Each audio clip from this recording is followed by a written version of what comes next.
nikmati. Allahu Akbar, karena saya akan masuk ke dalam puncak keheningan. Di mana nanti Bismillahirrahmanirrahim, sadar nomor satu adalah, ya Allah ya Rabbana, saya melakukan segala sesuatu atas namamu. Saya punya janji denganmu untuk menjalankan semua skenario yang sudah engkau berikan kepadaku. Dengan apa? Kasih sayang. Alhamdulillahirabbil alamin, segala puji hanya milikmu. Ar-Rahmanir-Rahim, semuanya bentuknya hanyalah kasih sayang. Coba betapa indahnya Al-Fatihah dibaca, karena kenapa? Al-Fatihah itu artinya membuka, yang dibuka adalah hatimu. Karena begitu hati kita terbuka, kita akan mendengar dalam tanda petik suaranya, rasanya. Poin sederhananya ketika kita sholat, kalau kita renungkan, pertama itu gerakannya pasti berdiri dulu, betul ya? Nah, jadi sekarang kita renungkan begini. Kayak ini untuk memudahkan. Ada otak, ada hati, dah gitu gampangannya. Otak ini isinya ego, ada keinginan, mau-mau, dan seterusnya. Hati ini isinya adalah zatnya Allah dalam tanda petik. Berarti kalau mau berjumpa dengan dia, caranya gimana? Turunkan ego. Maka begitu kita menurunkan ego, yang akan aktif adalah zat kasih sayangnya Allah. Maka ketika kita sholat, pertama berdiri dulu tuh. Otaknya di atas, hatinya di bawah. Maka kita disuruh dilatih nih. Coba ruku dulu dong. Ruku kan gerakannya begitu. Antara otak dan hati itu sejajar. Coba distabilkan tuh, antara pikiran sama hati.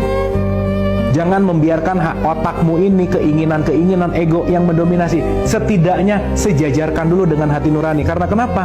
Allah tuh tidak ada di otak dalam tanda petik, tetapi ada di rasa. Membiarkan Allah yang menjadi nakhoda, membiarkan kasih sayang yang menjadi nakhoda, disejajarkan. Itu fungsi ruku. Sehingga fungsi yang tertinggi adalah ketika seseorang sujud, meletakkan semua ego di bawah, meletakkan semua keinginan di bawah, meletakkan semua hawa nafsu di bawah, membiarkan nuraninya, Allahnya, hatinya, kolbunya yang mengontrol kita. Maka sering dikatakan bahwa sujud itu adalah posisi terdekat dengan Tuhan. Ya, tapi bukan asal sujud, bukan, tetapi membiarkan ego yang turun dan membiarkan kasih sayangnya yang akan benar-benar menguasai diri kita. Maka pada akhirnya diakhiri dengan salam kanan dan salam kiri. Artinya, sholat itu mengaktifasi Allah yang hadir di dalam diri kita, agar sifat kasih sayangnya hadir di dalam diri kita, agar poin pentingnya adalah sifat kasih sayang itu yang menjadi dasar fundamental dalam menjalani kehidupan kita. So, utsluma uhiya ilaika minal kitab wa aqimis sholat inna sholata tanha anil fahsya'i wal munkar. Surat 29 ayat 45. Bacalah Al-Quran dan dirikanlah sholat. Output dari sholat itu apa sih? Mencegah perbuatan keji dan munkar. Maka ini hal yang paling penting mungkin yang bisa disampaikan di pertemuan ini, di episode kali ini. Kalau kita berbicara sholat itu 5 waktu, yang 5 waktu itu adalah ritual sholatnya.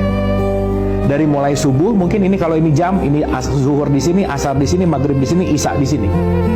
Ini adalah waktu-waktu ritual sholat.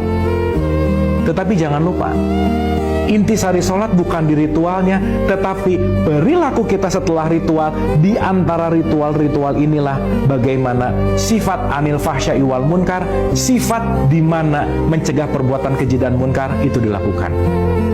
Maka mudah-mudahan kita tidak ahli hanya di bidang ritualnya, tetapi bagaimana ritual membawa kita menuju kepada kedamaian, sehingga kedamaian itu yang akan kita lakukan di dalam kehidupan kita sehari-hari.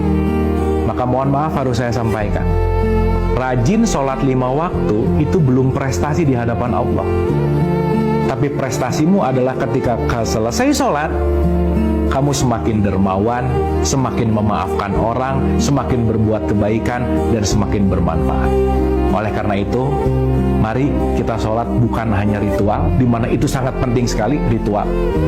Tetapi mari kita jadikan setiap saat adalah sholat, setiap saat adalah terhubung dengan Allah, setiap saat adalah menjadikan kasih sayangnya perilaku kita untuk bermanfaat dan selalu berbuat kebaikan.